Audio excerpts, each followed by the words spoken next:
แจ้งมันอยู่โรงพยาบาลเมื่อไหร่4 ปีแล้วแปลงพูดข่าวก่อนแล้วก็เป็นก็เล่าเป็นอย่างนี้โค้นี่ก็เอาขวานอยู่คนที่ต้นปลูกเกียมนี่ไหนชื่ออิมอยู่ระยองนะคือน้องอิม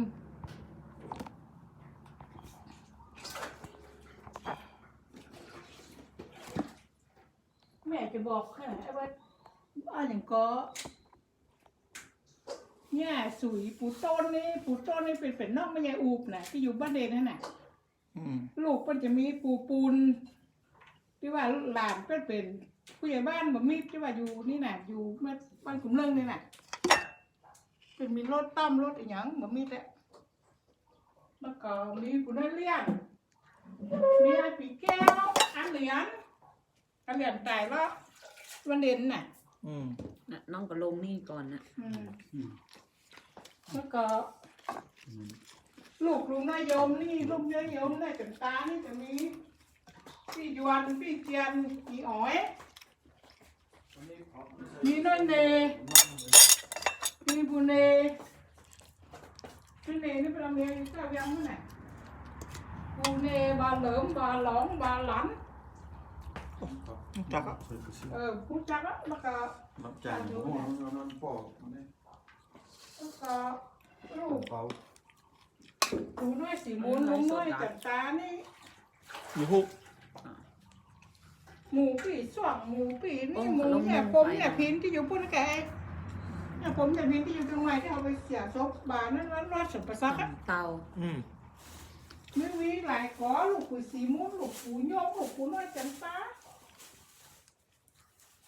ทุกปีวันที่จะสักเดียวมันก็ผูกคนนี้80 ฝ่ายสักปีบอกถูกจัดส่งแล้ว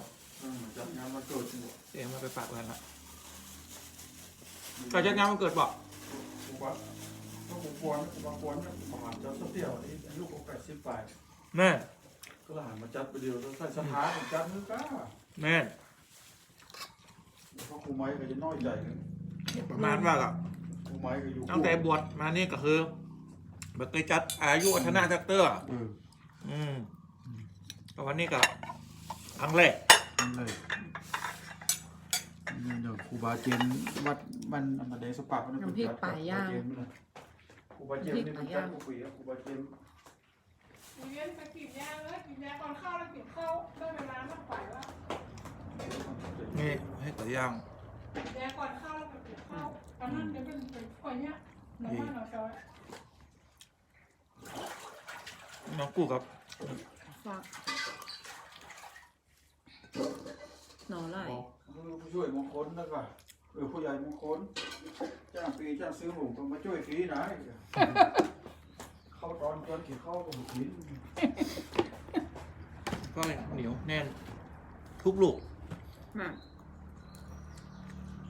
ประเดี๋ยวนี้โนดิบๆแม่ไปขายแล้วไปขายเถินเลยก็เดี๋ยวเราปาดเดียวไปร้านแผงก็ปันแนวในเราถามใครก็กาดปันใจหรือเปล่าเอาไปได้มีหรอพ่อบ้านไหนหรือพ่อ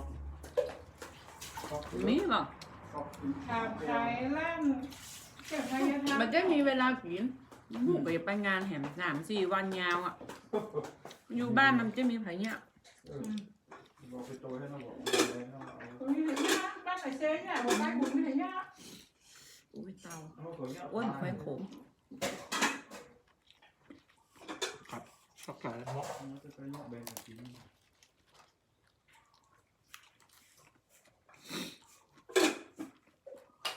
ว่ามันล้อมโม่ตำเตากูเย็นเหมาะจะต้องใหม่ผมไปซื้อบะถั่วมาอันนี้ผักมันนักใส่บะเส้นเดี๋ยวแม่จะแกงน้ำไม้จะตำน้ำพริกกะปิขึ้นไปน้ำไม้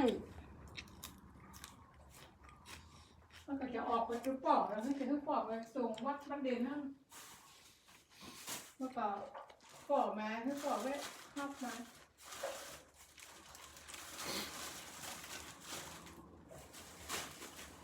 ไปเหินไปไหนก็ข้างล่างแผงอยู่แต่ปอกให้จะทอดใหม่แล้วพูด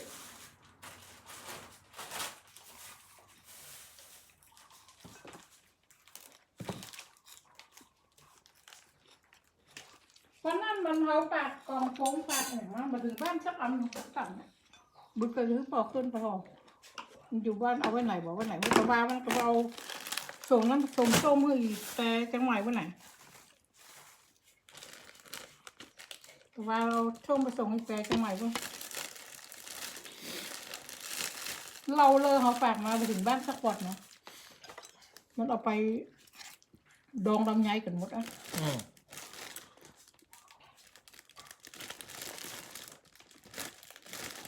อันนี้ไปให้น้องแอนบัดตึงมาเม่น ไปให้น้องแอนกินบ้านของเนี้ยเอาบะฟักมาสแกน2 แกนของน้องแอนเนี่ยบะมีบะฟักดิบแต่มีแต่บะฟักสุกประเดี๋ยวนี้บะฟักเปิดว่าเหมือน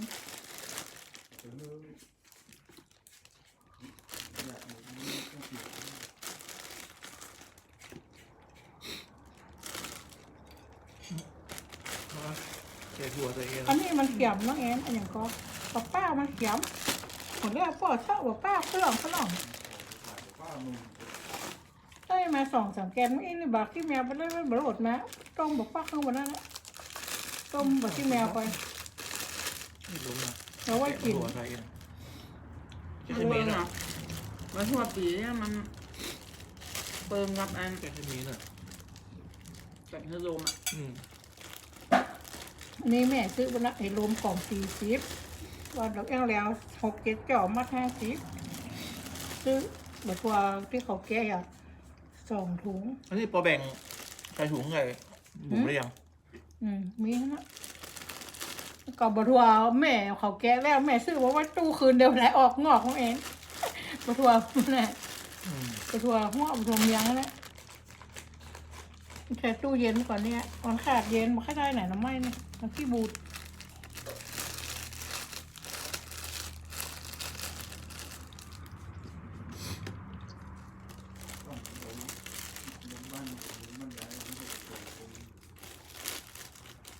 กระติกแกนที่แม่ใส่ให้ไปวันนั้นมันเป็นกระติกอดวนใส่ของใส่ปากใส่อย่างแก้ปากแก้อย่างลูกจังมาปากมาให้แกนมันใหญ่น้อยใส่เฮ็ดให้ไปวันนั้นแหละ